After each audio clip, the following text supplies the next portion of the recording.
আসসালামু আলাইকুম, সবাইকে স্বাগত জানাচ্ছি বিডিভিউসে। আপনাদের সাথে আছি আমি ফাহাদিয়া মিতো।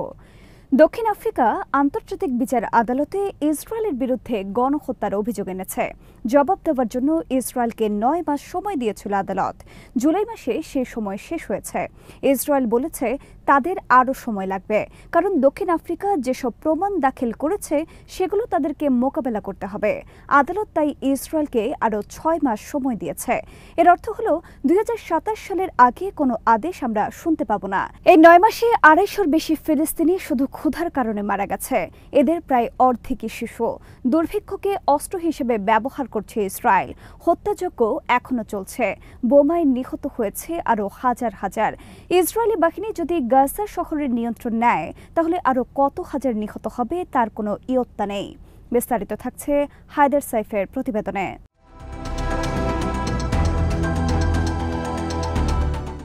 চ্যানেল 13 পহেলা মার্চে অনুষ্ঠিত ইসরায়েলের মন্ত্রিসভা বৈঠকের কিছু তথ্য ফাঁস করেছে। সেখানে দেখা গেছে প্রধানমন্ত্রী বেঞ্জামিন নেতানিয়াহু আর মন্ত্রী রন ডারমার গাজায় দুর্ভিক্ষের জন্য চাপ দিচ্ছে। শীর্ষ সামরিক কর্মকর্তারা যে পরামর্শ দিয়েছে তার বিপরীতে এই দুই মন্ত্রীর কথাই সেখানে জিতে গেছে।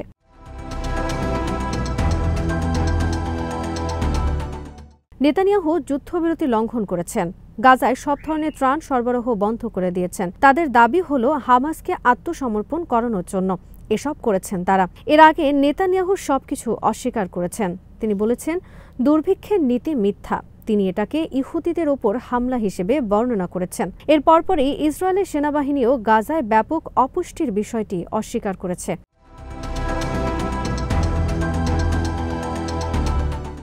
এর অর্থ হল ইউনিসেফ আর বিশ্ব খাদ্য কর্মসূচির পর্যবেক্ষণকে তারা মিথ্যা দাবি করল।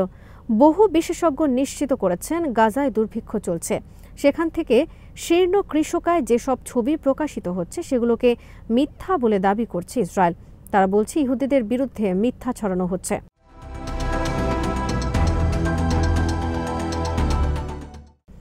আন্তর্জাতিক বিচার আদালত আটকে গেছে। আন্তর্জাতিক অপরাধ আদালতেরও একই অবস্থা। নেতানিয়াহু আর ইয়োভ গালান্তের বিরুদ্ধে গ্রেফতারি পরোয়ানা আটকে দেওয়া হয়েছে।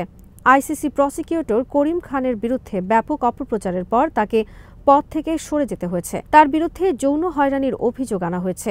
খান অভিযোগ অস্বীকার করেছেন।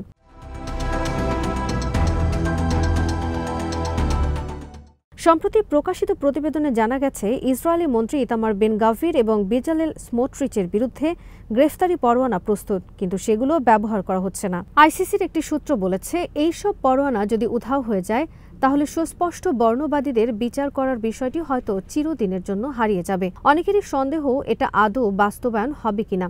ফেব্রুয়ারিতে খানের উপর নিষেধাজ্ঞা দেয় যুক্তরাষ্ট্র। জুনে আইসিসির 4 বিচারকের উপর নিষেধাজ্ঞা দেওয়া হয়। এদের 2 জন ইসরায়েলের বিরুদ্ধে পরোয়ানা অনুমোদন দিয়েছিল।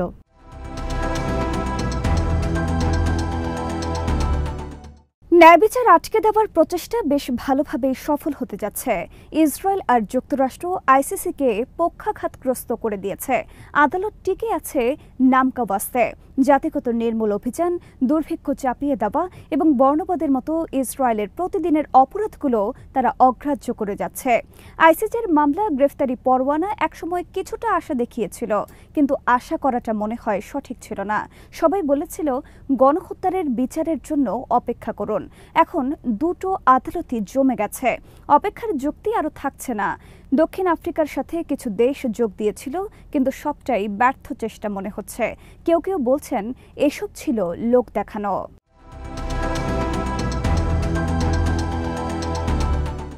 দক্ষিণ আফ্রিকা এখনও ইসরায়েলের কাছে কয়লা বিক্রি করছে। গাজায় ইসরায়েলের গণহত্যার বিরুদ্ধে তুরস্ক জোরালো কথা বলেছে, কিন্তু আজারবাইজানের তেল চেইহান দিয়ে তারা যাওয়ার অনুমতি দিচ্ছে। এই তেল ইসরায়েলের বিমান বাহিনীকে জ্বালানি যোগাচ্ছে।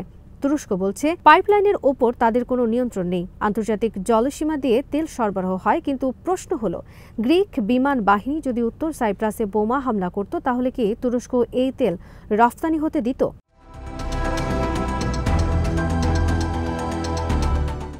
মধ্যপ্রাচ্য আর এই গণহত্যা চেয়ে চেয়ে দেখতে পারে না। গণহত্যা একটি আইনি ভাষা। আন্তর্জাতিক আইনে এর সংজ্ঞা দেয়া আছে। বহু মাস ধরে আইন ও গণহত্যা বিশেষজ্ঞরা তাদের মতামত দিয়েছেন। এদের অনেকেই হলোকাস্টের গবেষক। গাজায় ঠিক কখন গণহত্যা শুরু হয়েছে সেটা নিয়ে বিশেষজ্ঞদের মতভেদ আছে। কিন্তু একটা বিষয় সবাই একমত, গাজায় যেটা ঘটছে সেটা সুস্পষ্ট গণহত্যা। সামষ্টিকভাবে হত্যাকাণ্ড চালানো, ক্ষতি সাধন করা এবং একটা পুরো জাতি গোষ্ঠীকে ধ্বংস করার চেষ্টা সবই রয়েছে এখানে।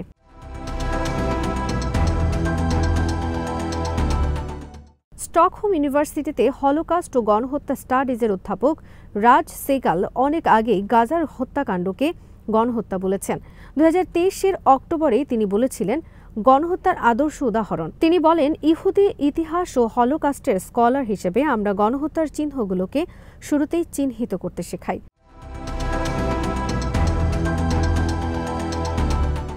ওয়েক ফরেস্ট ইউনিভার্সিটিতে ইহুদি ইতিহাস ও হলোকাস্ট পড়ান ব্যারি ট্রেচটেনবার্গ। তিনি বলেন, শুরু থেকেই ইসরায়েলি নেতারা গণহত্যামূলক বিবৃতি দিয়েছেন, এরপরই সেগুলো বাস্তবায়ন শুরু হয়েছে।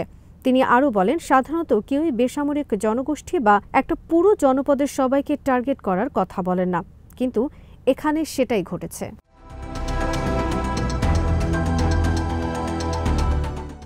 ব্রাউন ইউনিভার্সিটির শিক্ষক ওমের বার্টোভ তিনি যুদ্ধের লক্ষ্যের দিকে আগে নজর দেন। ইসরায়েল বলেছে তারা হামাসকে ধ্বংস করে জিম্মিদের মুক্ত করতে চায়, কিন্তু 2024-এর বসন্তের মধ্যেই তাদের লক্ষ্য বদলে গেছে। তিনি বলেন, ইসরায়েলি সেনাবাহিনী প্রথমে ঘোষিত লক্ষ্য অনুযায়ী কিছুই করেনি, তারা গাজাকে বসবাসের সম্পূর্ণ অনুপযোগী করে দিয়েছে। বার্টোভ বলেন, গাজা আর পশ্চিম তীরে যা হচ্ছে সেটাকে আমরা গণহত্যা ছাড়া অন্য কিছু বলতে পারি না। এটা গ্রহণযোগ্য হতে পারে না, এটা সুস্পষ্ট গণহত্যা।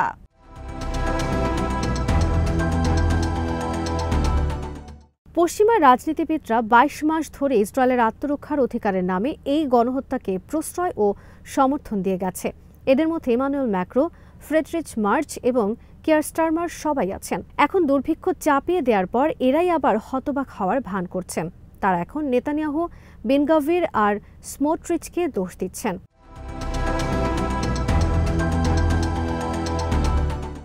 এদের যুদ্ধাপরাধের বহু প্রমাণ রয়েছে, কিন্তু টার্গেট হিসেবে তারা সহজ।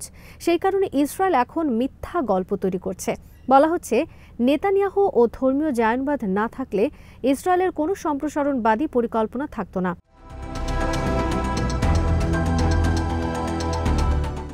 এই নেতারা বলছেন, নাফতালি বেনেটের মতো বাস্তববাদী নেতা থাকলে জিম্মিরা এতদিনে মুক্ত হয়ে যেত, যুদ্ধ থেমে যেত, এমনকি একটি ফিলিস্তিনি রাষ্ট্র নাকি গঠিত হতে পারত। এই গল্প শুনিয়ে এরপর আলোচনা শুরুর চেষ্টা হবে। সৌদি আরবকে আব্রাহাম অ্যাকর্ডে যুক্ত করার চেষ্টা হবে। সবাই আবার 2023 সালের 6 অক্টোবরে ফিরে যাবে।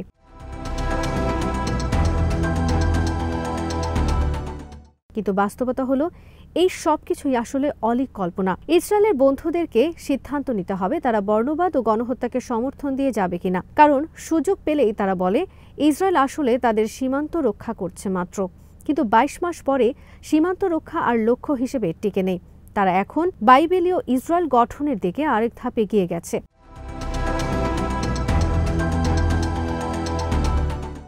ইসরায়েল প্রতিবেশীদেরকে পরাজিত করেছে। গাজার পর লেবানন, ইরান, সিরিয়া সবাইকে হারিয়ে দিয়েছে তারা। তাদের সেনারা এখন গাজা, লেবানন আউটপোস্ট, দক্ষিণ সিরিয়া দখল করে রেখেছে। তাদের মানচিত্রেও নতুন নতুন এলাকা যুক্ত করা হচ্ছে।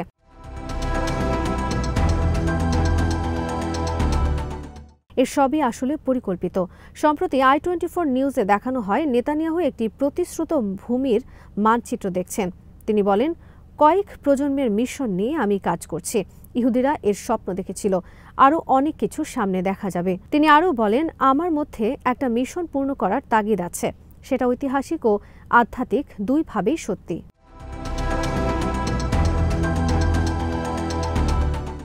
কল্পনার মানচিত্রকে এখনও তারা প্রকাশ্যে আনেনি, কিন্তু তাদের সেই মানচিত্রে ফিলিস্তিনি ভূখণ্ডের পুরোটাই আছে। আছে জর্ডান, লেবানন, মিশর, সিরিয়া, ইরাক ও সৌদি আরবের কিছু কিছু অংশ।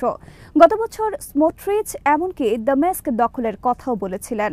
2024-এর জানুয়ারিতে আভা লিপকিন বলেছিলেন তাদের কল্পনার সীমান্ত লেবানন থেকে সৌদি আরব পর্যন্ত বিস্তৃত, ভূমধ্য সাগর থেকে ইউফ্রেটিস পর্যন্ত বিস্তৃত।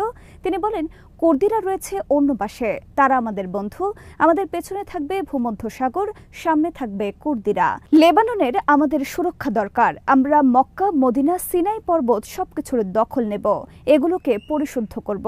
থিওডোর হার্জেল লিখেছেন, ইহুদি রাষ্ট্র হল মিশর থেকে ইউফ্রেটিস পর্যন্ত। জেনেসিসে এটা বলা আছে, স্রষ্টা আব্রাহামকে বিশাল ভূখণ্ড দিয়েছিলেন।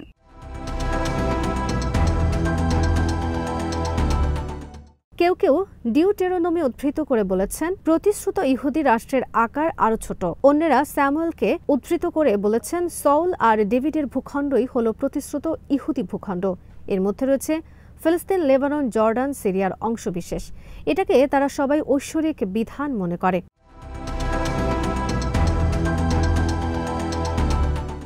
এই ধারণাগুলো সবই পুরনো, কিন্তু এখন এগুলো বাস্তবায়নের জন্য সামরিক শক্তি অর্জন করেছে ইসরায়েল। ফিলিস্তিনিদের বিরুদ্ধে গণহত্যা শুধু সম্পদ অর্জন বা ধর্মীয় জায়নবাদীদের বিষয় নয়, এটা একটা স্বপ্নের অংশ। স্বপ্নটা হলো ইহুদিরা তাদের প্রতিশ্রুত ভূখণ্ডে ফিরে আসবে, কিন্তু ফিলিস্তিনিরা এখানে বাধা হয়ে দাঁড়িয়ে আছে। তারা তাদের জন্মভূমি ছাড়তে চায় না।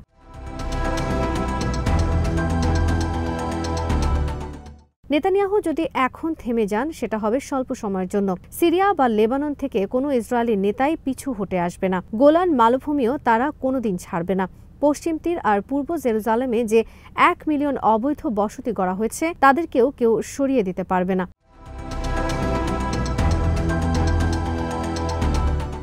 প্রতিবেশী দেশগুলো এখন বিপদ উপেক্ষা করছে। কথা চালাচালি করে এটা করা যাবে না। ওয়াশিংটন এটা বন্ধ করতে আসবে না। মধ্যপ্রাচ্যের আঞ্চলিক দেশগুলো যদি আঞ্চলিক চুক্তি করে এবং আধুনিক সেনাবাহিনী গড়ে তুলতে পারে, তাহলেই কেবল ইসরায়েলকে ঠেকানো যাবে। এরকম চুক্তির মাধ্যমেই কেবল মধ্যপ্রাচ্যকে রক্ষা করা সম্ভব হবে। সময় চলে যাচ্ছে, তাদেরকে এখনই পদক্ষেপ নিতে হবে।